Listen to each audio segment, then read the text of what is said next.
Hello there, one and all. This is Father Dugan 9000 here, and welcome to yet another episode of Games That Time Forgot, a series where we tackle cancelled projects, betas, deleted content, and all manner of strange going-ons in the bizarre yet endlessly interesting world of video gaming development.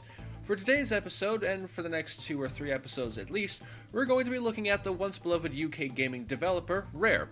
Say whatever you will about how the company has become considerably less successful over the years thanks to the infamous buyout from Microsoft, and how they only seem to be able to make Kinect games these days, but this much has to be said. If you're interested in video gaming development, there's no better company to go to if you want to find a treasure trove of wildly changed projects, cancelled games that were never announced, and the like. Now, we already discussed how their planned magnum opus for the Super Nintendo, Project Dream, morphed from a pre-rendered 2D RPG starring a young boy named Edison in his battle against a gang of vicious pirates, to a 3D platformer on the N64 about a bear and a cranky bird trying to defeat an evil witch obsessed with rhymes in a previous episode. But what about their other games? While we're not going to tackle the considerably more well-known cases today, that's for another time, I thought it would be interesting to talk about a game that went through an extreme case of mid-development shift, but never ended up getting released. Join me, fellow viewers, as we tackle the strange tale of Donkey Kong Racing / Sabreman Stampede. Back in the early 2000s, Rare had several projects planned for release on the upcoming Nintendo GameCube to give the console a library similar in both quality and variety to that seen during the Super Nintendo and N64 days. However, those plans were forever changed when they were suddenly bought by Microsoft in 2002.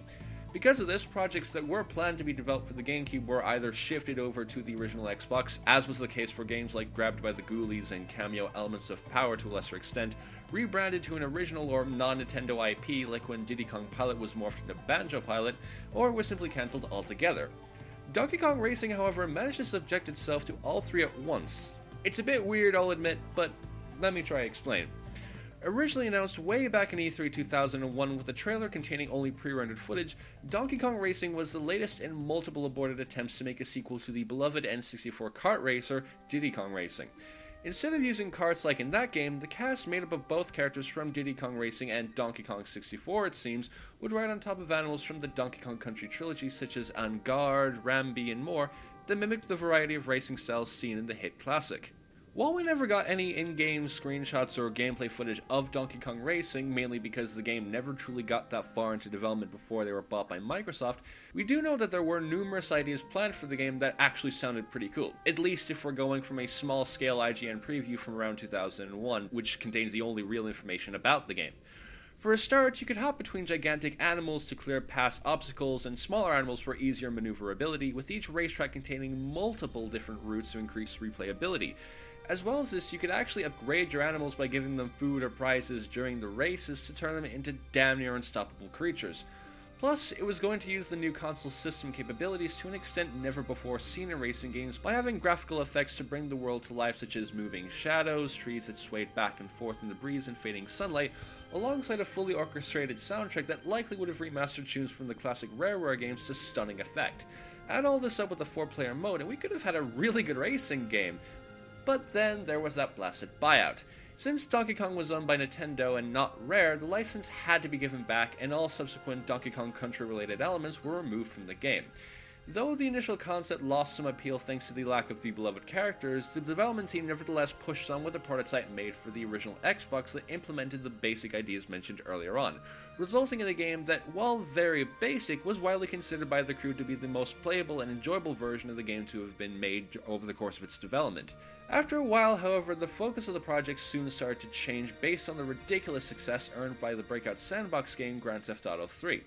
Slowly but surely over the course of the next 18 months of development, the overall gameplay morphed from an animal racing game to a free-roaming game with a Tamagotchi-style focus on nurturing animals, before becoming what lead designer and project leader Lee Musgrave called a cute version of Grand Theft Auto set in Africa.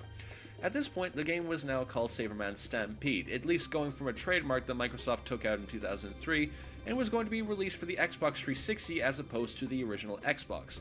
Based on Rare's oldest franchise dating back to their early days in the 1980s, simply known as Sabreman, you would have played as the titular explorer and traveled around a mysterious island you crash-landed on where you'd perform tasks for villagers and use a newly learned ability of riding animals to access new areas and get to destinations quickly in order to find a way off. While the idea to make a new Sabreman game had been in the cards for some time, especially after the release of a Saberwolf reboot for the Game Boy Advance and the ominous promise that players would soon see the mustached man once more, it seems that Stampede's development wasn't going well. In addition to coding for a console they still had to get used to, the game started to lose focus in terms of what was going on. Programmers and designers were adding in all sorts of cool ideas, environments, and mechanics, but the major features of the game, like main missions, the story, and etc., were nowhere to be found. This wasn't helped by a sense of dreaded concern regarding the fact that the game was essentially a slightly cartoony but still definite take on cruelty to animals, which resulted in numerous debates regarding some of the gameplay mechanics like the harpoon gun you occasionally see in this gameplay footage. However, what really did Sabreman Stampede in was Microsoft's decision to port many of Rare's current Xbox projects up to the 360, with Cameo and Perfect Dark Zero ordered to be done by the console's launch. At this point, several members of the Stampede development team were transferred to the PDZ and Cameo teams to assist, so much so that they actually got credited in Cameo's instruction manual for their help. Because of this, there were only a very small number of people actually working on the game that had made very slow progress over its 3 or so years of development. It was finally decided then that any more effort would likely be wasted, and so Sabreman Stampede was swiftly cancelled at the end of 2005. It's a very strange story, as is the case with most Rare games that go through the specially reserved section of development hell, but one that is quite sad all the same. Like I said, Donkey Kong Racing really did look like it had the potential to be a great alternative to Mario Kart Double Dash with its very innovative animals mechanic, even if the trailer looks only okay personally.